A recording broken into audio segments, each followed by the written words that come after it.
نماز پڑھنا آپ کے لیے حلال ہو جائے، جائز ہو جائے۔ اب کوئی سارا دن بیٹھ کے وضو ہی کرتا رہے، نماز نہ پڑھے، تو اس کو ہم بے وقوف کہیں گے۔ احرام کا بنیادی مقصد کیا ہے؟ احرام خود کوئی عبادت نہیں ہے، لیکن عمرہ یا حج کرنے کے لیے آپ کو احرام کی حالت میں آنا ضروری ہے۔ اس احرام کی حالت میں آئے بغیر آپ نہ حج کر سکتے ہو اور نہ عمرہ کر سکتے ہیں آپ، اس لیے ان کو شرط کہا جاتا ہے۔ شرط کہتے ہیں کسی بھی چیز کا خارج وہ اس کے اندر نہ ہو۔ نماز کے ارکان کیا ہیں؟ قیام ہے، رکوع ہے، سجدہ ہے، تلاوت کرنا۔ وضو نماز کے ارکان میں سے نہیں ہے، بلکہ نماز سے باہر کی چیز ہے، اس لیے ہم کہتے ہیں وضو نماز کی شرطوں میں سے ہے۔ پاک ہونا، صاف ہونا، جسم کا پاک ہونا، باوضو ہونا، یہ سب چیزیں نماز کی شرطوں میں سے ہیں۔ اور کچھ عبادتیں ایسی ہیں جو بذات خود مقصود ہیں، جیسے نماز ہے، حج ہے، روزہ ہے، زکوٰۃ ہے۔ اگر آپ نے نماز نہیں پڑھنی تو آپ پر وضو بھی لازم نہیں ہے۔ لوگ ہم سے مسئلہ پوچھتے ہیں، غسل فرض ہو گیا، کیا رات کو فوراً غسل کرنا ضروری ہے؟ کیا غسل کیے بغیر ہم سو سکتے ہیں؟ تو اس کا جواب کیا ہے بھائی؟ غسل فرض ہے نماز پڑھنے کے لیے، تو اگر آپ نے رات کو عشاء کی نماز نہیں پڑھی ہے تو پھر تو فوراً غسل فرض ہے، تاکہ آپ کے لیے عشاء کی نماز حلال ہو جائے۔ اور اگر آپ نے نماز پڑھ لی ہے تو فجر کی نماز میں ابھی 5، 6، 7، 8 گھنٹے باقی ہیں، تو فوری غسل کرنا فرض نہیں ہے، کیونکہ غسل عبادت مقصودہ میں سے نہیں ہے۔ غسل جو فرض غسل ہوتا ہے وہ کیا اس لیے جاتا ہے تاکہ آپ کے لیے فجر کی نماز پڑھنا حلال ہو جائے۔ تبھی جو پوستی لوگ ہیں فجر پڑھتے ہی نہیں ہیں، وہ 11 بجے اٹھ کے غسل کر رہے ہوتے ہیں، اور زیادہ پوستی پن پہ آپ آ جائیں تو کرتے ہی نہیں ہیں وہ۔ تبھی غیر مسلموں میں یہ غسل جنابت نہیں ہوتا۔ جو غیر مسلم لوگ ہیں ان میں غسل جنابت نہیں ہوتا، کیونکہ انہوں نے نماز ہی نہیں پڑھنی ہوتی۔ ویسے ہی وہ صاف ستھرے ہونے کے لیے بات لے لیں تو ان کی مرضی ہے، نہیں لیں تو بھی کہتے ہیں کیا ہے بس چلو، ویسے تو پورا مہینہ گزر جاتا ہے۔ تبھی اسلام میں حکم یہ ہے کہ جب کوئی غیر مسلم اسلام قبول کرے تو اس کو غسل کرایا جائے، کیونکہ ہو سکتا ہے اس پہ غسل فرض ہو اور اس نے نہ کیا ہو۔ تو غسل ہو گیا، وضو ہو گیا، ان کی فرضیت کیوں ہے؟ تاکہ آپ کے لیے عبادت جو نماز ہے وہ آپ ادائیگی کر سکیں۔ تو اب اس کو سمجھیں کہ عبادت مقصودہ بہر صورت کرنی ہی کرنی ہے۔ جہاد کس میں داخل ہے؟ عبادت مقصودہ میں ہے یا غیر مقصودہ میں؟ بولو نا، غیر مقصودہ میں۔ وہ بذات خود مقصود نہیں ہے۔ بذات خود مقصد کیا ہے؟ اللہ کا دین غالب ہو جائے، دشمن کا شر ٹوٹ جائے۔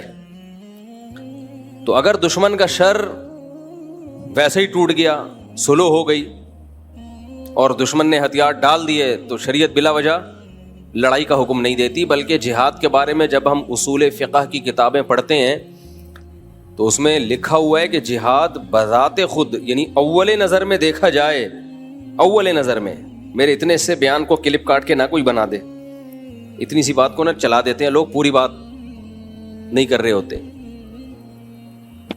پہلی نظر میں اگر دیکھا جائے تو فساد ہے، اس میں کوئی ایسا کام نہیں ہو رہا جو اللہ جس کو پسند کرتا ہو۔ مار کٹائی، قتل و غارت، معصوم لوگوں کی جانیں بھی جاتی ہیں۔ چاہے جب آپ جہاد کرتے ہو تو شریعت نے حکم دیا ہے کہ عورتوں بچوں کو قتل نہ کیا جائے، لیکن جب بھی بم گرے گا، آپ نے نشانہ تو دشمن کے فوجیوں کو بنایا، لیکن بم کے دھوئیں اور چھرے کہیں نہ کہیں تو پہنچیں گے۔ بم تو یہ تھوڑی دیکھتا ہے کہ بھئی ادھر پھٹنا ہے، یہ ادھر ادھر دائیں بائیں اگر کوئی بے گناہ لوگ گزر رہے ہیں تو ان کی قریب سے گزر جانا ہے۔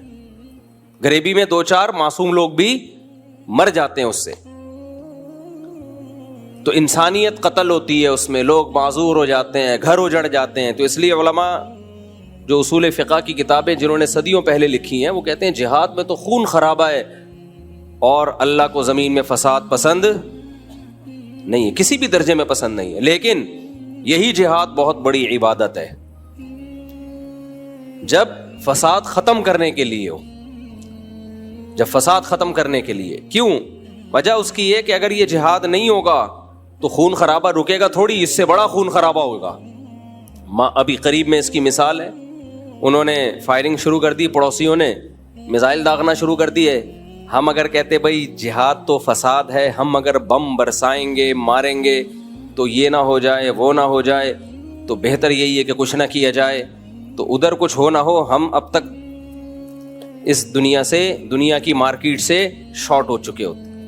لوگ کہتے کہ جی ایک مسجد تھی جہاں مفتی صاحب کا بیان ہوا کرتا تھا. آپ کہہ سکتے ہیں یوٹیوبر بتا رہے ہوتے, یوٹیوبر بھی جا چکے ہوتے. اتنا فساد ہوتا ہے جب.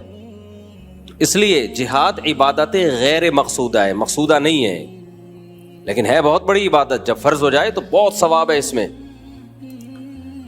تو یہی وجہ ہے کہ نبی صلی اللہ علیہ وسلم کو جہاں جہاد کیے بغیر غلبہ مل گیا وہاں آپ نے جہاد نہیں کیا. طائف والے آئے, انہوں نے کہا ہم لڑنا نہیں چاہتے, آپ سے سلو کرنا چاہتے ہیں, اور ہم آپ کے مذہب کو بھی قبول کر رہے ہیں, اسلام کو بھی, لیکن چند چیزیں جو ہے اس پہ کمپرومائز کریں. تو جو اسلام کی بنیادی چیزیں تھیں اس پہ تو آپ نے کمپرومائز نہیں کیا. جیسے انہوں نے کہا ہم شراب ہمارے لیے حلال ہوگی, فرمایا نہیں یہ نہیں ہو سکتا, یہ تو اسلام کی بیسک چیزیں ہیں نا, یہ نہیں ہو سکتا. ایک قبیلے سے آپ کا معاہدہ ہوا, انہوں نے کہا کہ ہم جو جزیہ دیں گے لیکن اس کو جزیہ کا نام نہیں دیں گے. تو حضرت عمر نے فرمایا ہم اس کو جزیہ سمجھیں گے, تم اس کو کچھ بھی نام دے دو, نام میں کچھ بھی نہیں رکھا, آپ اس کو کوئی بھی نام دے دو. تو آج ہمارے دینداروں میں ایک مسئلہ یہ بھی ہے کہ وہ ایک چیز کو پکڑ کے بیٹھ جاتے ہیں, یہ نہیں دیکھتے کہ شریعت کا اس سے مقصد کیا تھا. دو انتہائیں ہیں ہماری سوسائٹی میں. ایک انتہا تو ان اسکالرز کی ہے جنہوں نے دین کا بیڑا ہی غرق کر دیا. انہوں نے جو عبادت مقصودہ تھی اس میں بھی تحریف کر دی. انہوں نے کہا ایکچولی روزے کا حکم تو اصل میں اس لیے تھا کہ تمہارے اندر تقویٰ پیدا ہو. تو ایکچولی وہ صبح سے میں نے چائے نہیں پی, ایک دفعہ بن کے آئی چائے, دوبارہ میں نے بھیجی ہے اس لیے دیر ہو گئی, دوبارہ ڈانٹ کے بھیجی ہے. اس کو چائے بولتے ہیں, وہ میرے بچے نے بنائی چائے, میں نے اس کو چائے بولتے ہیں. اب بنا کے لائے چائے, یہ کٹ کر دینا, بیان سے کٹ کر دینا. وہ ایک میم دیکھی آپ لوگوں نے, ایک میم بڑی آ رہی, مجھے بڑے مزے آتی لگتی ہے. ایک لمبی لمبی پھینک رہا, دوسرا ایسے سڑپے مار کے چائے پی رہا ہے اور ایسے لگ رہا ہے جیسے بہت غور سے اس کی بات سن رہا ہے, اور وہ بڑی لمبی پھینک رہا ہوتا ہے. بھائی ویڈیو نہیں بنائے نا.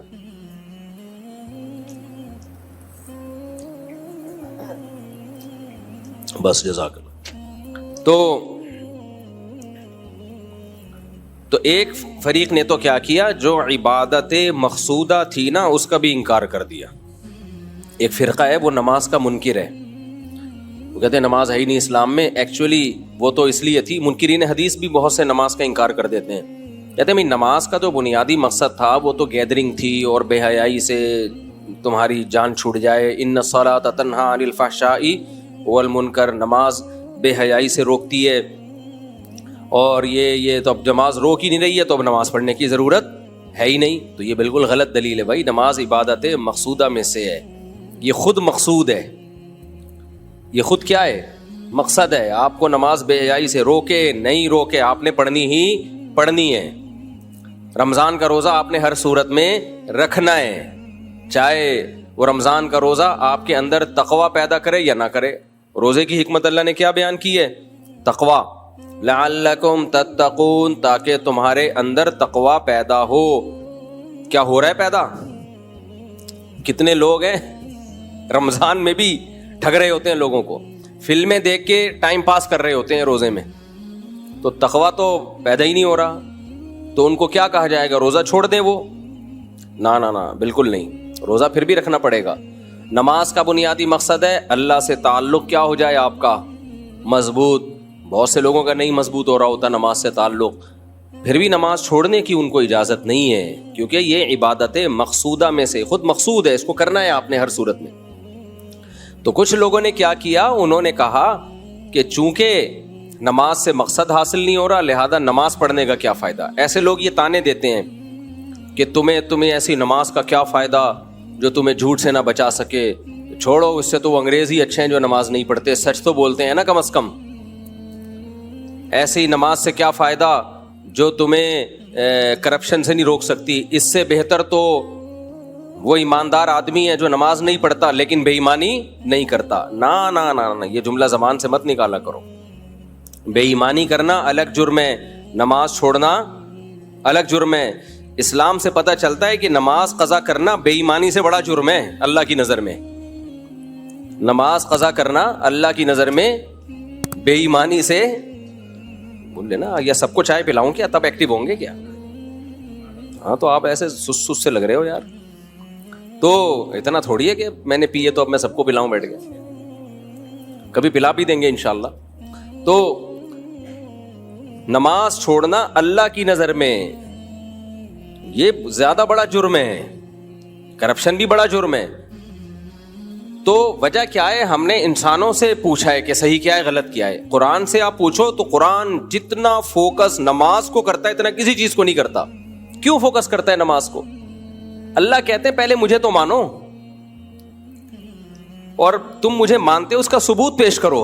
اور اس کا ثبوت کیا ہے؟ نماز. جہاں ایمان والوں کی اللہ نے علامات بیان کی ہیں, سب سے پہلے نمبر پہ اگر کسی چیز کا ذکر ہوتا ہے تو وہ کس کا؟ نماز کا. نماز قائم کرتے ہیں, نماز قائم کرتے ہیں, نماز قائم کرتے ہیں. باقی سب چیزیں بعد میں.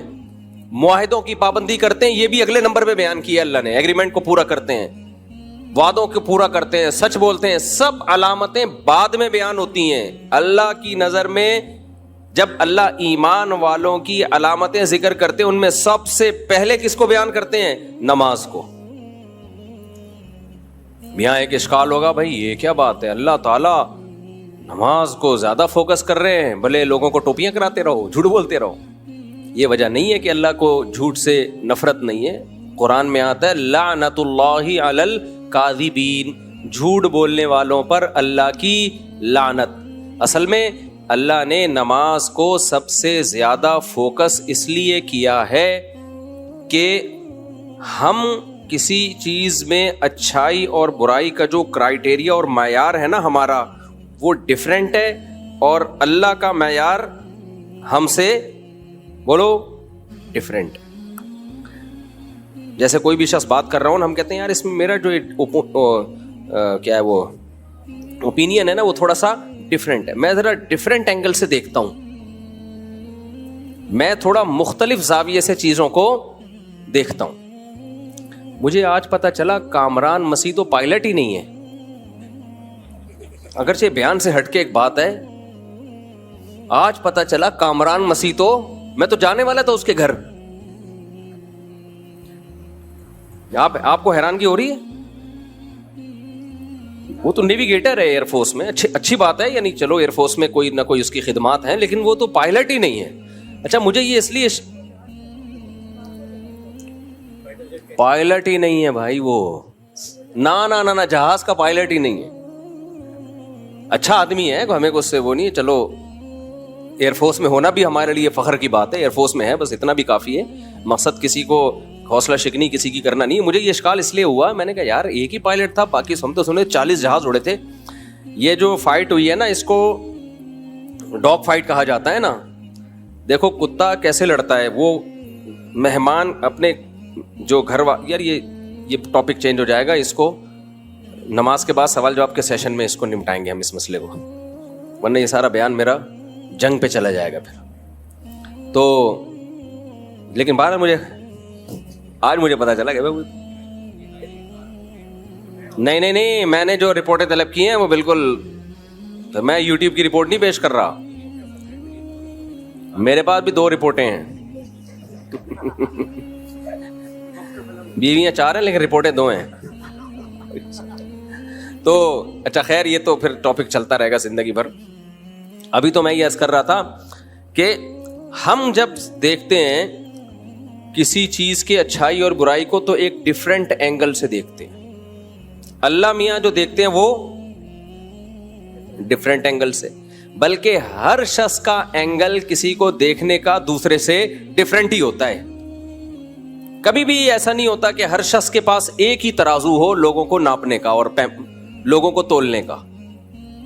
میری نظر میں اچھا کوئی اور ہوگا, ان کی نظر میں اچھے کا مطلب کچھ اور ہوگا, ان کی نظر میں اچھے کا مطلب کچھ اور, ان کی نظر میں اچھے کا مطلب کچھ اور. ہر شخص کا اچھے کا ایک کرائیٹیریا دوسرے سے کیا ہے, مختلف ہے.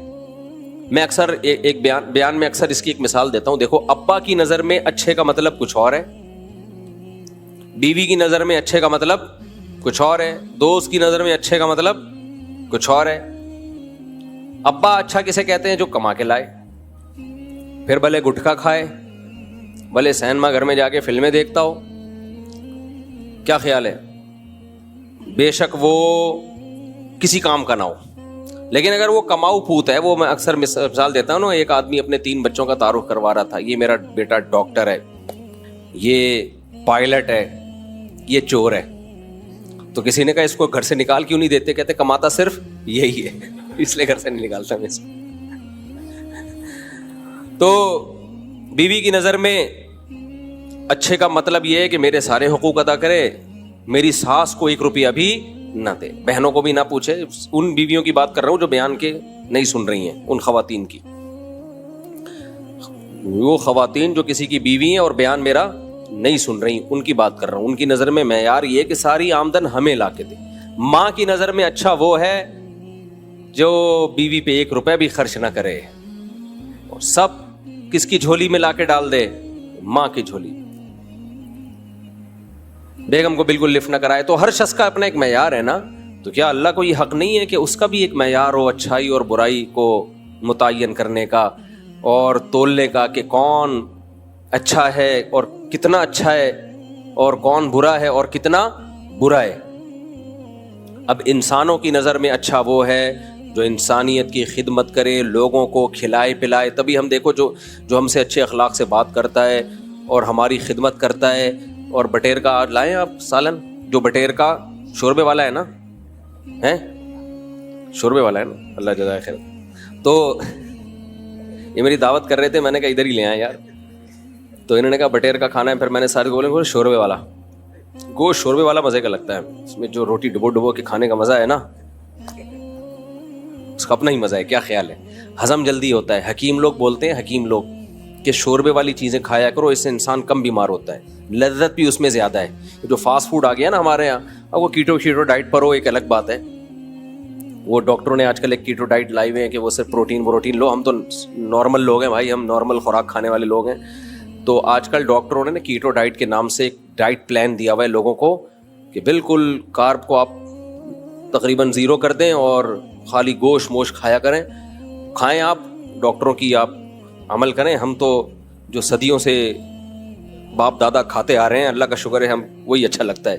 اور ہمارا جو کلچر ہے نا بر صغیر کا, وہ شوربے والی چیزیں کھانے کا ہے. انگریزوں میں شوربے والی چیزوں کا کوئی تصور ہی نہیں ہے. امریکن کو دیکھ لو, چائنیز کو دیکھ لو, جیپنیز, شوربہ کھاتے ہی نہیں ہیں. ان کو کبھی نہاری میں روٹی ڈبو کے کھلاؤ,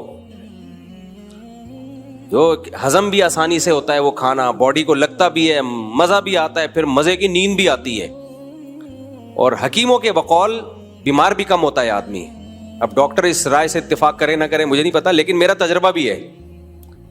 تو اس لیے شوربے والی چیزیں میری رائے ہے. باقی ڈاکٹروں سے پوچھ لو کیا کھانا ہے کیا نہیں کھانا. خیر, تو انگریزوں نے جو ہے نا یہ فاسٹ فوڈ, یہ جو چکن, بوائل چکن اور برگر چکن اور یہ سب چیزیں گوروں نے لگایا ہے. آپ گوروں کو شوربے والی چیزیں خود کھلاؤ تو دیکھو وہ اس پہ سیٹ ہو جائیں گے. کیونکہ سرید نبی صلی اللہ علیہ وسلم کی سنت ہے, گوشت کے شوربے میں روٹیاں ڈبو دی جاتی تھیں, وہ جو اچھی طرح اس کو پی لیتی پھر اس کو کھایا جاتا تھا. تو زود ہضم بھی ہے, آسانی سے ہضم بھی ہوتا ہے وہ, اور مزہ آتا ہے اس کو کھانے میں, باڈی کو لگتا بھی ہے وہ. البتہ گندم کی روٹی کے بجائے آج کل کیونکہ گندم میں کارب بہت زیادہ ہے, تو گندم کی روٹی کے بجائے جو یا دوسری ملٹی گرین ٹائپ کی چیزیں وہ والا آٹا ہو تو زیادہ اچھا ہے. خیر, تو ہمیں تو بھائی وہ ہمارا کرائٹیریا کیا ہے, ہمیں وہ اچھا لگے گا جو ہمیں شوربے والا بٹیر کھلا رہا ہوں. صحیح ہے نا, شوربے والا بٹیر کھلا رہا ہوں تو میں تو اس کی تعریف کروں, کتنے اچھے آدمی ہیں بھائی. اور اب کیا یہ اب سارا ہی بتانا شروع کر دوں, لوگ بولیں گے سارے جو ہے نا یہ اسی چکر میں مولوی صاحب کے لوگ ان کو یہ کھلایا کریں. تو اس لیے مزید مثالیں میں نہیں دیتا کہ دمبے کی چربی اور پھر اس میں پراٹھا بنا ہوا ہو صبح ناشتے میں, اور زیادہ ہو جائے گا پھر نا. اچھا خیر, آئل کم ہو شوربے والے, اس میں آئل سے مزہ خراب ہوتا ہے, میں آپ کو بتاؤں. شوربے جو گوشت، آلو گوشت کا جو شوربہ ہے نا، تازہ گائے کا گوشت ہو، آلو ہو اور شوربہ ہو، مزہ نہ آئے پیسے واپس. خیر، تو انسان کا معیار کیا ہے بھائی؟ انسان کا معیار یہ ہے کہ جو انسانیت کی خدمت کرے ہمیں وہ سب سے زیادہ اچھا لگتا ہے. بھئی یہ بیوہ عورتوں کی مدد کرتا ہے، یہ یتیموں کی مدد کرتا ہے. قرآن نے بھی تعریفیں کی ایسے لوگوں کی، لیکن سب سے اچھا یہ ہے نا نا نا نا، اللہ کہتے ہیں سب سے اچھا یہ نہیں ہے. برا کون ہے ہماری نظر میں؟ ہماری نظر میں سب سے برا وہ ہے جو لوگوں سے جھوٹ بولے. یقیناً بہت برا ہے. قرآن کہہ رہے لعنت اللہ علی الکاذبین، جھوٹوں پر اللہ کی لعنت. ہماری نظر میں سب سے برا وہ ہے جو انسانوں کا قتل کرے. یقیناً بہت بڑا جرم ہے قتل کرنا، لیکن کیا سب سے بڑا جرم ہے؟ اللہ کہتے ہیں نہیں، سب سے بڑا نہیں. ہماری نظر میں سب سے بڑا جرم انسانیت کو قتل کرنا ہے یا نہیں ہے؟ اسلام کہتا ہے بہت بڑا جرم ہے یہ، سب سے بڑا نہیں ہے. تو اللہ سے اگر ہم پوچھتے ہیں نا سب سے بڑا جرم، تو اللہ کہتے ہیں ان الشرک لظلم عظیم. اللہ سب سے پہلے جب کسی کو تولتا ہے نا کہ یہ اچھا ہے یا برا، تو اللہ کہتے ہیں سب سے پہلا معیار یہ ہے کہ یہ مجھے مانتا ہے اور میری توحید کا اقرار کرتا ہے یا نہیں کرتا. یہ اللہ کا معیار ہے. اب آپ کو اس سے، آپ کا نقطۂ نظر اس سے ہٹ کر ہو یا اس کے موافق ہو، اللہ پر اس سے کوئی فرق بولو نہیں پڑتا.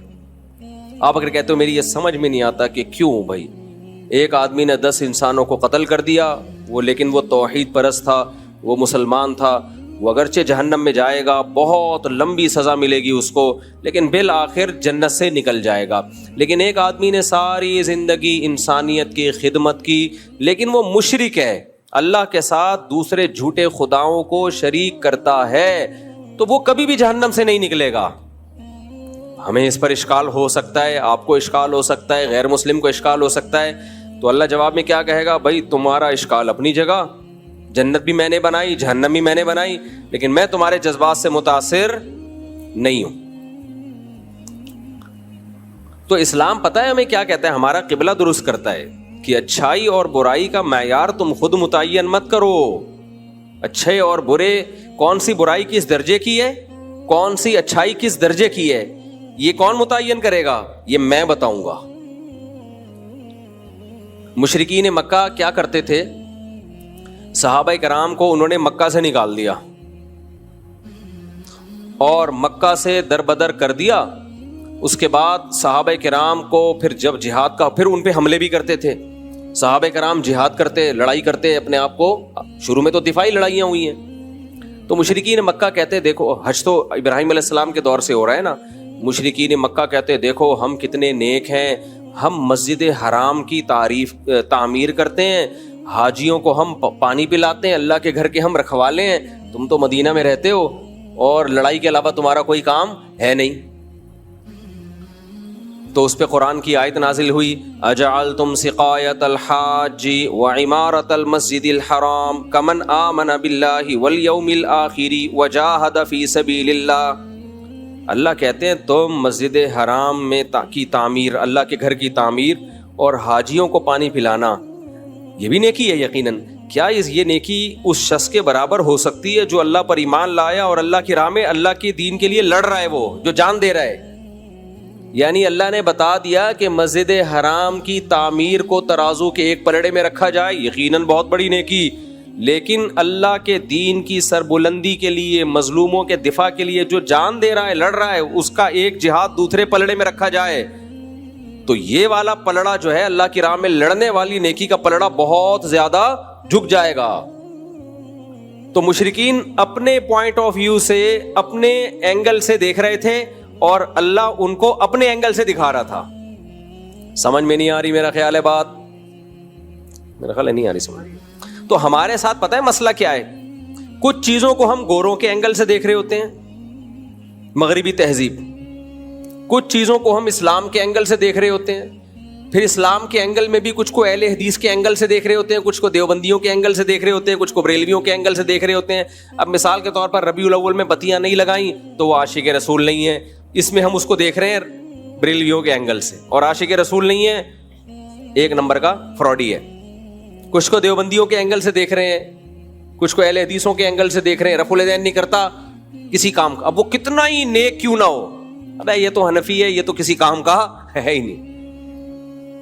اور اگر رفع الیدین کرتا ہو تو پھر وہ دیوبندی اس کو دوسرے اینگل سے دیکھ رہا ہے, یہ تو یعنی مجتہد بنا ہوا ہے, کسی بجائے کسی مجتہد کو فالو کرنے کے یہ کیا کر رہا ہے, یہ خود مجتہد بنا ہوا ہے.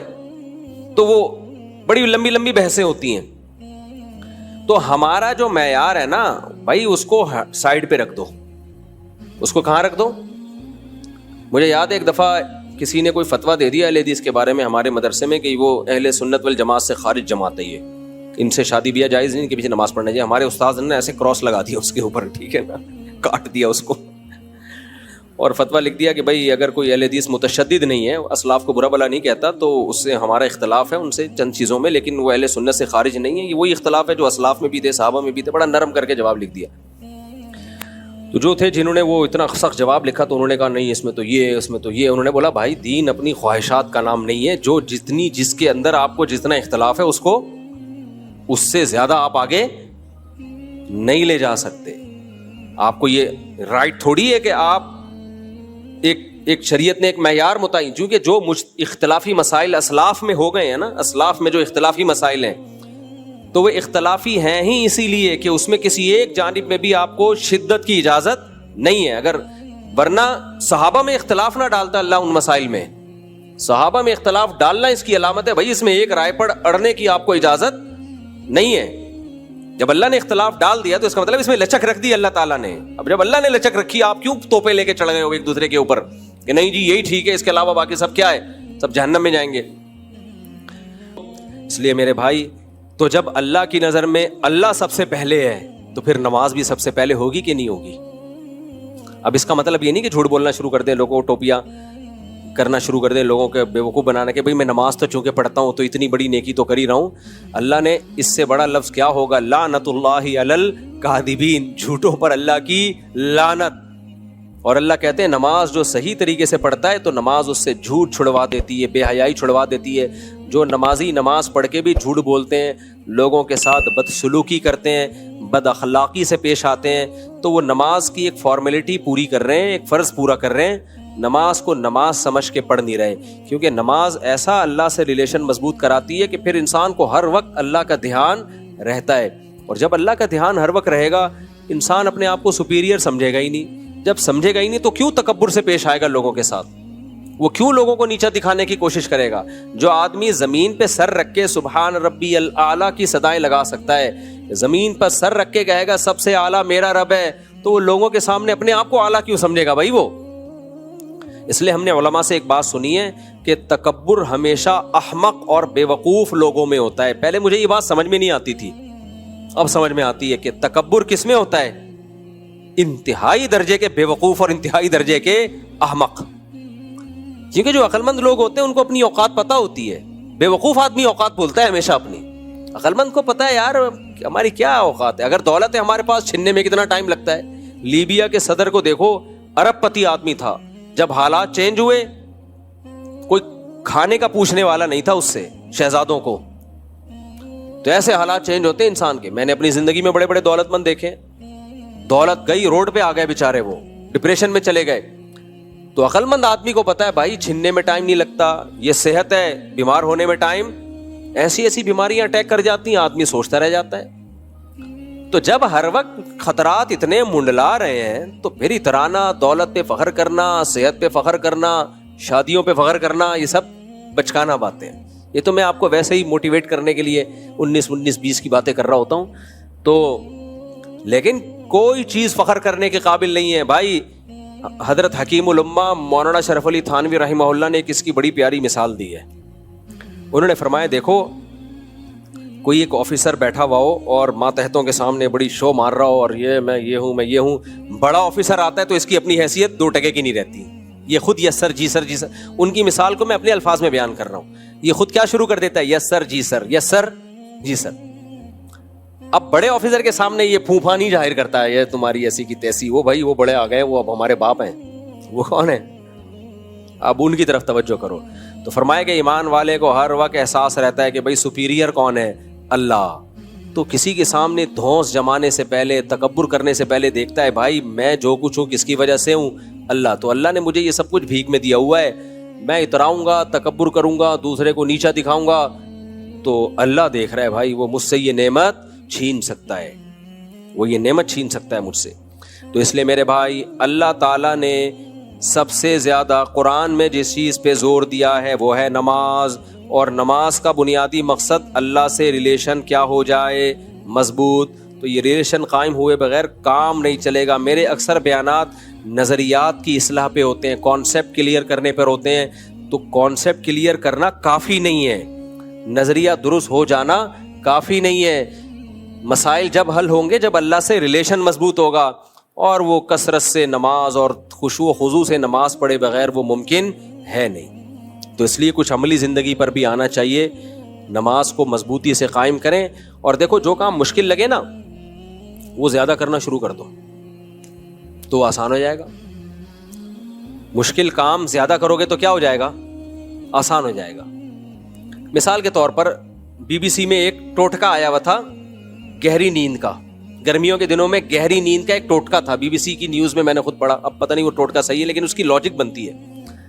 انہوں نے کہا کہ بھائی آپ کو اگر گرمی بہت لگ رہی ہے اور AC ویسی نہیں ہے اور آپ سونا چاہتے ہو، گرمی بہت لگ رہی ہے، تو گرم پانی میں پاؤں ڈال دو. پہلے ہی گرمی ہو رہی ہے اور پاؤں کہاں ڈلوائے جا رہے ہیں؟ گرم پانی میں. گرم پانی میں تھوڑی دیر پاؤں ڈال کے آپ لیٹو، سو جاؤ. وجہ کیا ہے کہ وہ جو آپ کو کمرے کا ٹیمپریچر ہے نا وہ ٹھنڈا لگنے لگے گا. رہنے دو، کیونکہ آپ اس سے زیادہ گرمی ہو گئی نا. صحیح ہے نا، اس سے زیادہ گرمی ہو گئی ہے، لہذا کمرے کا ٹیمپریچر آپ کو کیا لگے گا؟ نارمل لگنا شروع ہو جائے گا. یہ ایک اصول ہے. بڑی ٹینشن اٹھا لو گے تو چھوٹی ٹینشن کیا لگے گی. تبھی میں کہتا ہوں 2-3 شادیاں جو کرتے ہیں نا یہ ٹینشنیں ان کو مذاق لگتی ہیں. کیا مذاق کر رہی ہے؟ کوئی اور بات. اللہ بچائے ہم کو چھوٹی بڑی ہر طرح کی ٹینشن سے. لیکن ایک مثال دے رہا ہوں میں. کہتے یہ کیا ہے؟ یہ کوئی جھگڑا ہے؟ میرے پاس لوگ فیملی کے جھگڑے لے کے آتے ہیں، میرا بیوی سے یہ پھڈا ہو گیا. اس کو پھڈا کہہ رہے ہیں یار؟ تو یہ تو ہمارے یہاں روز ہو رہے ہوتے ہیں چھوٹے موٹے. یہ تو پھڈوں کے ساشے ہیں. اس کو پھڈا تھوڑی کہتے ہیں. پھڈا تو وہ ہوتا ہے ہاتھ پاؤں توڑو، سالے تمہارے منہ توڑ دیں اور تم سالوں کا منہ توڑ دو، بتیسی باہر نکال دی. اس کو کیا کہتے ہیں؟ یہ جو تم لے کر آئے ہو نا میری بیوی نے یوں، یہ کیا ہے بچوں والے پھڈے لے کر آیا وہ تو. خیر، تو اللہ بچائے بھائی ہر طرح کے پھڈوں سے. ایسا نہ کوئی سالے والے سے منہ توڑوا کے بیٹھ جائیں یا آپ کسی سالے کا منہ توڑ دیں. اللہ ہم سب کے منہوں کو بچا کے رکھے. تو بڑی ٹینشن جب انسان اٹھا لیتا ہے تو چھوٹی ٹینشن اس کو بولو ہلکی لگتی ہے. تو نماز پڑھنا مشکل لگ رہا ہے نا، زیادہ پڑھ لو. روزہ رکھنا مشکل لگ رہا ہے، لگاتار کئی روزے رکھ لو. پیر جمعرات کا روزہ بہت آسان ہو جائے گا آپ کے لیے. کئی روزے دبا کے رکھ لو اکٹھے، تو پیر جمعرات کو سنت ہے وہ آسان ہو جائے گا. تو ہم کیا کرتے ہیں؟ ہم الٹا چل رہے ہوتے ہیں. ہم یہ سمجھتے ہیں کہ کسی بھی چیز کو آسان بنانے کے لیے اس کو چھوڑ دو. نہ چھوڑ دیا تو اور مشکل ہو جائے گا وہ. اب دیکھو ڈاکٹر آج کل کہہ رہے ہیں نا کم کھاؤ، ویٹ کو کم کرو. تو اکثر ڈاکٹر موٹیویشن کے لیے ایک بات کر رہے ہوتے ہیں کہ بھائی آپ کو اگر بھوک زیادہ لگ رہی ہے آپ کم کھائیں، تھوڑے دنوں تک ٹینشن ہوگی، اس کے بعد بھوک لگنا ہی بند ہو جائے گی. بھوک لگنا کیا ہو جائے گی؟ بند. اور اگر آپ نے بھوک کا علاج یہ کیا کہ آج بہت بھوک لگ رہی ہے، آج 3 پراٹھے پھوڑ دو، اگلے وقت میں ڈبل بھوک لگے گی، 6 پراٹھوں کی لگے گی بھوک. کھا کے پورے جو ہے وہ گھی کا کنستر بن جاؤ گے اور ایک دن دھماکے کے ساتھ پھٹ جاؤ گے. تو یہ انسان کی آج کل ڈاکٹر میدا کاٹ دیتے ہیں. ایک اس کے اسپیشلسٹ ہیں، ان سے مجھے ڈاکٹروں سے جب کوئی گپ شپ ہوتی ہے تو بہت نالج لیتا ہوں میں ان سے. ایک آپریشن ہوتا ہے نا آج کل، میدا کاٹ کے آدھا کر دیتے ہیں. وہ اس آدھے سے فائدہ یہ ہوتا ہے کہ آپ کا پیٹ جلدی بھر جاتا ہے. جب پیٹ ہی جلدی بھر جاتا ہے تو آپ کو زیادہ کھانے کی حاجت ہوتی نہیں ہے، تو اس کے نتیجے میں آپ کا ویٹ خود بخود گر جاتا ہے. تو میں نے ایک ڈاکٹر صاحب سے پوچھا، میں نے کہا اگر کوئی کمبخت پھر بھی زیادہ کھائے تو کیا ہوگا؟ انہوں نے کہا میدا دوبارہ ڈبل ہو جائے گا بڑھ کے. میدا کیا ہو جائے گا؟ کیونکہ جب ٹھوسے جا رہا ہے تو میدا بھی کھنچتا ہے آہستہ آہستہ، وہ بھی کیا کرے گا؟ وہ پھر بڑا ہو جائے گا. تو یعنی یہ بھی اس کے لیے ہے جو پھر بھی ہاتھ کہیں نہ کہیں اس کو روکنا پڑے گا. ہاں یہ فائدہ ہوگا کہ جیسے پہلے بہت ڈبل بھوک تھی تو وہ کم ہو جائے گی، تو 1-2 پراٹھے میں پیٹ بھرتا تھا، آدھے پراٹھے میں بھر جائے گا اس کا پیٹ. لیکن اگر وہ ہوس کا مریض ہے، اس کو اپنا عدد 2 پراٹھوں کا پورا کرنا ہی کرنا ہے ہر قیمت پہ. تو شروع میں تو اس کو تکلیف ہوگی 2 کھاتے ہوئے, اس کے بعد پھر 2 نہ کھاتے ہوئے بہت تکلیف ہوگی اس کو, کیونکہ پیٹ بڑھ کے کیا ہو جائے گا. یہ بھی ایک بہت بڑی مصیبت ہے. آپ بھوک کا علاج زیادہ کھا کے کرتے تو پیٹ کا سائز اسی حساب سے بڑھتا رہتا ہے ہمارے. پھر ایک وقت آتا ہے پیٹ اور دیگ میں کوئی فرق رہتا نہیں ہے. سمجھ رہے ہو؟ تو جب نماز پڑھنا مشکل لگے میرے بھائی تو زیادہ پڑھنا شروع کر دو. مشکل کام کا حل یہ ہے کہ وہ زیادہ کیا جائے. میں نے اب تک الحمدللہ اپنے آپ کو ایئر کنڈیشن کا عادی نہیں بنایا ہے. کتنی دفعہ ایسا ہوتا ہے میرے بچے اے سی میں سو رہے ہوتے ہیں, میں اے سی سے باہر سو رہا ہوتا ہوں. ابھی بھی ایسا ہوتا ہے. کل رات بھی میں اے سی کے باہر سویا ہوں, بچے اے سی میں سوئے ہیں. کیوں بھائی, میں کیوں اپنے آپ کو مصیبت میں ڈال دوں یار. پسینہ نکلے تھوڑا سا, رنگ رنگ رنگ رنگ رنگ پنکھے کی آواز آئے, ایسے نازک مزاج ہو جاتے ہیں پنکھے کی آواز سے ہی نیند نہیں آ رہی ہوتی. کیا فائدہ ایسے چھوئی ہوئی بننے کا میرے بھائی. اور یہ جو پسینہ نکلے گا فائدہ ہوگا, فائدہ ہوتا ہے اس سے پسینہ نکلنے سے. کوئی بات نہیں, کبھی اے سی میں سو جاؤ, کبھی اے سی کے باہر سو جاؤ, ہر طرح کی عادت ہونی چاہیے. تو آپ نے کیا کرنا ہے نماز کی, بس ایک آخری بات کر کے, کسی کو بالکل دل نہ لگتا ہو نا نماز میں, ہمت کر کے 50 رکعت نفل ایک ٹائم پہ پڑھ لے. وہ آپ دیکھو اگلے ٹائم پہ نماز میں مزہ آنا شروع ہو جائے گا. اس کو لکھ کے دے دوں, اگلے ٹائم پہ نماز میں اس کو مزہ آنا شروع ہو جائے گا. ہمت کر کے ایک دفعہ میں 50 رکعت پڑھ لے, وہ خشوع و خضوع کے ساتھ, ایسے اقل طریقے سے نہیں پڑھے ڈیشن ڈیشن کر کے, تمیز سے 50 رکعت ایک ہی ٹائم پہ پڑھ لے تو اگلے ٹائم پہ نماز بہت ہلکی لگنے لگے گی اس کو. اللہ تعالی ہمیں نمازی بنائے, اللہ ہمارا اپنے سے تعلق مضبوط کرے. اس کے بغیر گزارا ہے نہیں. دنیا میں بھی سکون ملے گا بھائی, آخرت میں بھی ملے گا. اس سے انسان کو طاقت ملتی ہے. وہ آپ کی باڈی کا پارٹ ہوتے ہیں, حصہ ہوتے ہیں, وہ آپ ہوتے ہیں. ابھی جو آپ ہے نا, آپ کے علاوہ بھی بہت کچھ ہے آپ کے اندر, آپ کے علاوہ وہ آپ نہیں ہے. مثال کے طور پر اگر آپ 150 کلو کے ہیں تو اس میں آپ 70 kg کے ہیں, باقی جتنے بھی ہیں وہ آپ تھوڑی ہیں, وہ تو آپ کے علاوہ ہیں. اس کو آپ موکل اور حمزات کہہ لو. عامل لوگ کہہ رہے ہوتے ہیں نا آپ کے علاوہ حمزات, یہ حمزات نظر آ رہے ہیں, ان کو تو بکواس کر رہے ہوتے ہیں, جھوٹ بول رہے ہوتے ہیں بغیرت لوگ. تو اگر آپ 150 کلو کے ہو تو اس میں آپ کتنے ہو, بولو نا یار. آپ 70 یا 60 کلو کے ہو گئے آپ اس میں. باقی آپ کے علاوہ چیزیں ہیں جو آپ نے ڈیزل کے پراٹھے اور سموسے پھوڑے ہوئے ہیں, وہ سب چیزیں جا کے جمع, وہ آپ نہیں ہو. وہ آپ نے ایکسٹرا بوجھ اٹھایا ہوا ہے, ایک چربی جس سے صابن بن سکتا تھا اور بہت سارے کام ہو سکتے تھے, وہ بلا وجہ کی چربی آپ نے اٹھائی ہوئی ہے. تو مسلز کیا ہوتا ہے, یہ میں ایک ٹاپک کی طرف آ رہا ہوں. آپ سمجھ رہے ہو کہ میں نے کیا ٹاپک چھیڑ دیا. میں اپنے اصل ٹاپک کی طرف بھی آؤں گا انشاءاللہ, جو میں لے کے چلا تھا. مسل جو ہے نا, عصبہ, پٹھے, انسان کی باڈی کا پارٹ ہوتے ہیں. تو اس باڈی کا پارٹ ہونے کی وجہ سے وہ آپ ہیں, وہ آپ کے علاوہ نہیں ہے. جب وہ آپ ہیں تو آپ پہ کوئی حملہ کرے گا تو آپ کے مسل جتنے اسٹرانگ ہوں گے, جتنے مضبوط ہوں گے, اور ہوں گے بھی, ہونا بھی ضروری ہے, آپ فائٹ کر سکتے ہو اچھی, آپ دوڑ سکتے ہو, بھاگ سکتے ہو, بیماریوں کا مقابلہ کر سکتے ہو. تو اللہ نے جو مرد رشتہ دار ہوتے ہیں نا, بیٹا ہے, بھائی ہے, باپ ہے, دادا ہے, باپ دادا نہیں ہے تو چچا, ان مرد رشتہ داروں کو شریعت کی اصطلاح میں عصبہ کہا جاتا ہے. کیوں؟ وہ آپ کے لیے کون سا کام کرتے ہیں؟ پٹھوں کا. وہ آپ کے گرد حصار ہوتے ہیں, آپ کو فائنینشلی بھی سپورٹ کرتے ہیں اور لڑائیوں میں بھی آپ کے کام آتے ہیں. اور اگر کام نہیں آ رہے تو وہ پٹھے نہیں ہیں, وہ الو کے پٹھے ہیں. اور آج کل یہ دوسری قسم پٹھوں کی زیادہ پائی جاتی ہے, کیونکہ لوگ بتا رہے ہوتے ہیں میرا بڑا بھائی بڑا کروڑپتی مالدار ہے, میں غریب ہوں, ایک دھیلا نہیں دیتا, پان گٹکے کے پیسے تک نہیں دے رہا ہوتا میرا بھائی مجھے, کرائے کا در در کا محتاج ہوں. تو وہ بڑا بھائی پھر پٹھا ہوا یا کچھ اور, اس کو الو کا پٹھا کہنا ٹھیک نہیں ہے, لیکن یہ عمل سے تو اس نے بتا دیا نا.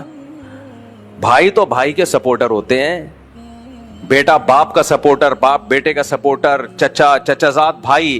اگر چچا نہیں ہے تو چچا زاد بھائی بھی کیا ہیں؟ عصبہ ہیں. تو جو مرد رشتہ دار ہیں نا, وہ عصبہ ہوتے ہیں اسلام میں.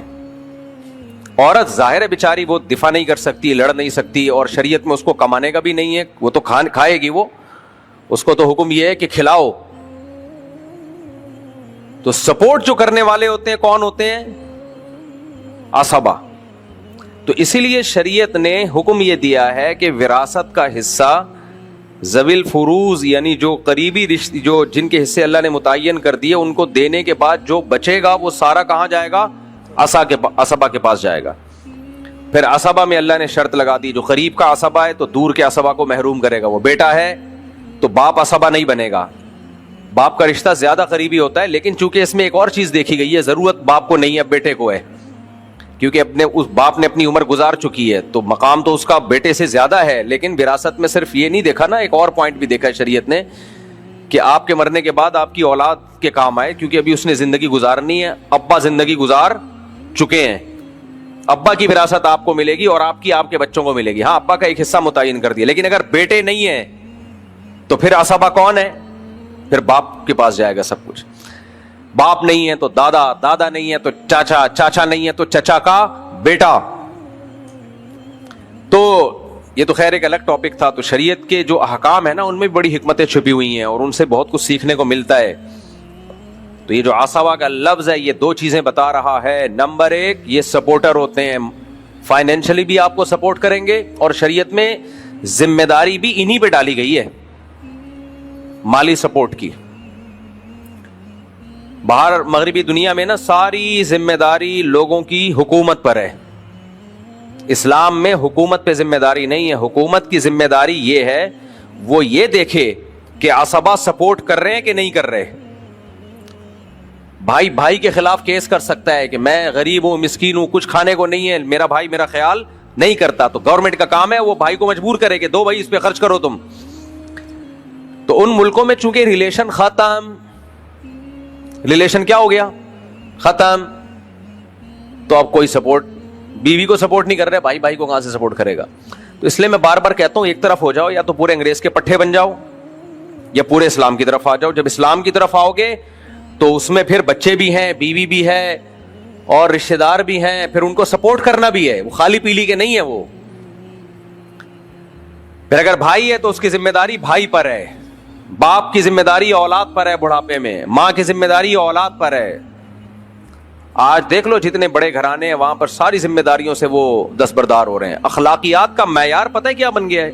کل میں ایک ولاگ دیکھ رہا تھا, کوئی باہر ملک کا کوئی ولاگ بنایا انہوں نے, ایک اچھے آدمی ہیں تو تعریفوں کے پول باندھ دیے انہوں نے. سڑکیں دیکھو, کچرا نہیں ہے, یہ نہیں ہے, وہ نہیں ہے, اتنے اچھے اتنے اچھے اتنے اچھے اتنے اچھے اتنے اچھے. آدمی کہتا ہے یار, اور ہمارا یہ نقشہ کھینچا اتنے گندے اتنے گندے اتنے گندے اتنے گندے, ہم لوگ اتنے گندے. بھائی بس کرو یار, بس کرو یار. ایک دم کسی کے ظاہر کو دیکھ کر فوراً ایک اسٹیٹمنٹ قائم کر لینا, اتنے اچھے ہیں اکیلے سارے, اچھے بہت ہیں لیکن ہیں کیا اتنے اچھے؟ تو آپس ریلیشن کیوں نہیں ہے ان کا آپس میں؟ یہ کون سا ریلیشن ہے؟ تمیز سے بات کر لی, تھینک یو کہہ دیا, اس کے علاوہ کوئی ریلیشن ہی نہیں ہے. ارے کمبختوں, اس کو ریلیشن تھوڑی بولتے ہیں. پیدا کرو نا مخلوق کو, بچوں کو پیدا کرو, ان کو کھلاؤ. تمہاری جیب سے جانا چاہیے بچوں پہ خرچہ, پیدا کر نہیں رہے ہیں کہ ان کو کھلانا پڑے گا. یہ ریلیشن ہے؟ کنجوسی کی انتہا کہ اپنی اولاد کو پیدا نہیں کیا جا رہا کہ میرے مال میں وہ میرے ساتھ شریک نہ ہو جائے. اس سے بڑا بغیرت دنیا میں کوئی نہیں ہوگا, میں کہتا ہوں. بہت مشکل ہے میرے بھائی بات سمجھانا اس زمانے میں. کافر اپنا بچہ پیدا نہیں کرتا, کیوں؟ یہ تو بے وقوف بنا رہا ہوتا ہے غربت اور مہنگائی. اصل میں وہ کہنا چاہ رہا ہوتا ہے کہ مجھے خرچ کرنا پڑے گا اور میں اپنی اولاد پہ خرچ کرنے کے لیے تیار نہیں ہوں, کیونکہ جیسے میرا جسم میری مرضی, میرا پیسہ میری مرضی. تو جو مخلوق پہ خرچ کرنے کو تیار نہ ہو, اس کی رسپانسبلٹی اٹھانے کو تیار نہ ہو, اور مخلوق بھی کوئی جمشید کے بچے نہیں ہیں, آپ کے اپنے بچے, اس سے بڑا کنجوس اس کائنات میں پیدا نہیں ہوا. جو اپنی بیوی پہ خرچ کرنے کے لیے تیار نہ ہو, تو کیا اخلاق رہے گا یار؟ تھینک یو وینک یو بتا, وہ ولاگ بنا رہے ہیں کہ دیکھیں کتنے اچھے اخلاق سے بات کی. ٹھیک ہے, یہ سب چیزیں بہت اچھی ہیں, کتنا ایٹیٹیوڈ, کتنے زبردست, ٹھیک ہے, ایک حد تک صحیح ہے یہ سب. خدا کی قسم ہم پھر بھی ان سے اچھے ہیں. ہمارے ہاں لاہوریوں کی مثالیں دی جاتی ہیں. ہمارے ہاں یورپ کو کمپیئر کیا جاتا ہے لاہور سے, کیونکہ پاکستان میں اخلاق سب سے زیادہ کس کے مشہور, گالیاں کہاں کی زیادہ مشہور ہیں؟ لاہور کی. گالیوں میں کسی میں ڈپلوما کرنا ہو نا, کیونکہ میں لاہوریوں کا بھی میں اس کو بیلنس کروں گا, ایسا نہیں ہے کہ میں کسی قوم کی برائی کروں. ہم کراچی کی پیداوار ہے نا, یہ ہمیں گالی سننے کو نہیں ملتی تھی. جب ہم لاہور جاتے تھے نا تو مذاق مذاق میں ایسی ایسی گالیاں, تو ہم حیران ہوتے تھے. یہ کہ پہلے تو میں گھبرا جاتا تھا, پھر پتا چلا کہ یہ تو محبت میں ایسا ہے. اب آپ بتاؤ, کسی لاہوری کو آپ کمپیئر کرو باہر کے کسی گورے سے, تو اول نظر میں اخلاقیات میں کس کا پلڑا بھاری ہوگا؟ گورے کا. خدا کی قسم وہ گالیاں دے کے پھر بھی اچھے ہیں. میں نے لاہوریوں کو اپنے ماں باپ کی خدمت کرتے ہوئے دیکھا ہے, بوڑھوں کی خدمت کرتے ہوئے. وہ اپنے بھائی کے لیے بھی لڑے گا, اپنے باپ کے لیے بھی لڑے گا. صحیح لڑے غلط لڑے الگ ٹاپک ہے یہ, بعض دفعہ غلط بھی لڑ رہے ہوتے ہیں, صحیح بھی لڑ رہے ہوتے ہیں, بعض غلط بھی لڑ رہے. رشتے کا پاس تو ہے نا, پاس تو ہے نا رشتے کا. وہ کھلائے گا اپنے بیوی بچوں کو ساری زندگی, مقروض ہو جائے گا, قرضے لے لے کے کھلائے گا. یہ ظرف مغربی دنیا کا نہیں ہے. تو ہمارا لاہوری گالی دے کے بھی ان سے اچھا ہے. نہ دیں گالیاں, میں کوئی تعریف نہیں کر رہا کہ اور شروع ہو جائیں, لیکن کمپیئر جب کیا کرو نا میرے بھائی کسی کو بھی اوور آل. دیکھو ڈاکٹر جو ہیلتھ کے ماہر ہوتے ہیں ان کو پتا ہوتا ہے ہیلتھ کی ڈیفینیشن کیا ہے. میں اور آپ دیکھیں گے کہ کوئی بڑا لمبا چوڑا خوب جان بن بنی بھی, ہم فوراً کہہ دیں گے ہیلدی ہے. کیا خیال ہے؟ فوراً کیا کہہ دیں گے؟ ہیلدی. ڈاکٹر نہیں کہے گا, ڈاکٹر کہے گا بھائی پہلے ٹیسٹ کرواؤ, بلڈ پریشر کیسا چل رہا ہے, شوگر لیول کیا چل رہا ہے. اور ایسا تو نہیں جتنا فیٹ ضرورت ہونا چاہیے اتنا بھی نہیں ہے, کچھ فیٹ بھی تو باڈی میں رہنا ضروری ہے نا, تو سارا ہی ختم اڑا دیا اس نے. تو ڈاکٹر ٹیسٹ کر کے بتائے گا میرے بھائی یہ دیکھنے میں ہیلدی ہے, حقیقت میں اس کے انتقال میں صرف 1 مہینہ باقی ہے. میرے بھائی وہ جو کلچر ہے نا اس کے انتقال میں 1 ہفتہ باقی ہے. 1 ہفتہ دنیا کے لحاظ سے 1 ہفتہ, جو قوموں کے تباہ ہونے کے لیے 1 ہفتہ ہوتا ہے, وہ قومیں سمٹ کے ویسے ہی ختم ہو رہی ہیں.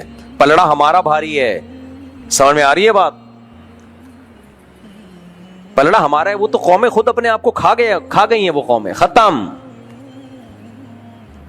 بچا ہی کچھ نہیں, نہ بیوی نہ بچے, گرل فرینڈ گدے گھوڑے. گرل فرینڈ اور بوائے فرینڈ کی مثال گدے گھوڑوں کی ہوتی ہے. جس سوسائٹی میں گدے گھوڑوں کا نظام آ جائے اس سوسائٹی کی ویسے ہی وہ اس کا سب کچھ تباہ ہو گیا, ختم. اور یہ سب کچھ ہمارے ہاتھ, یہ جتنی ٹیکنالوجی ہے نا ان کی, یہ ساری ہمارے ہاتھ میں آنے والی ہے. سمجھ میں آ رہی ہے بات کہ نہیں آ رہی؟ اور یہ میرا بیان 60-70 سال کے بعد چلا دینا, ہم جب قبر میں ہوں گے. جو اس وقت زندہ لوگ ہو نا وہ اس وقت پتہ نہیں کون سی زبان ہوگی چلا دینا اسی زبان میں. تو سارا سیٹ اپ ہمارا ہوتا جا رہا ہے, ان کا تو ختم ہو رہا ہے سب کچھ, کیونکہ گرل فرینڈ بوائے فرینڈ پہ آ گئے نا. تو کیا بچا؟ اخلاق رہ گئے, کیا ٹش پش رہ گئے اخلاق. انسانوں کا ریلیشن تو قربانیاں دینے سے بنتا ہے. انسانوں سے ہر چیز پروفیشنل ہے, ہر چیز. تو اس لیے زیادہ تعریفیں مت کیا کرو, اتنی کیا کرو جتنا افورڈ کر سکو. اور جن کو پھر بھی زیادہ اچھے لگتے ہیں وہ رہ کے دیکھ لیں وہاں پہ, اور وہی والا ماحول اپنے بیوی بچوں کو دیں. یہ 2 نمبریاں کر رہے ہوتے ہیں. ان ملکوں میں جاتے ہیں پورے ویسے نہیں بنتے, ان کو پتہ ہے پورے ویسے بنے, بیوی بھی مارکیٹ سے شارٹ, بچے بھی مارکیٹ سے شارٹ. تو کیوں نہیں اس کے کلچر کو پورا فالو کر رہے بھائی؟ اس لیے نہیں کر رہے, ان کو پتا ہے ایک بہت بڑا فالٹ ہے ان کی بھی. سڑکیں وڑکیں دیکھنی ہے ہم نے, گٹر کے ڈھکن شکن چیک کرنے بہترین, اور تھینک یو کی جو یہ تھوڑے سے اخلاق سیکھ لو, اس سے آگے ان کو فری کرانے کی ضرورت بولو نہیں. اس سے آگے گئے اور جو جا رہے ہیں وہ بیڑا غرق ہو رہا ہے ان کا. تو خیر, اور یہ جو وہاں کی زندگی ہے, پارک بھرے ہوئے ہیں, جاگنگ کر رہے ہیں لوگ, لائف میں آپ کو خوشیاں نظر آ رہی ہیں, صحیح ہے نا, یعنی لوگ ہر ماشاءاللہ ٹھش پیش. یہ ضروری چیزیں ہیں میں مانتا ہوں, لیکن یہ اس لیے ہیں کہ اگر وہ لوگ یہ بھی نہ کریں نا تو سارے ڈپریشن سے مر جائیں. ہمارا بڈھا ٹینشن دیتا ہے, 90 سال کا بوڑھا ہوگا,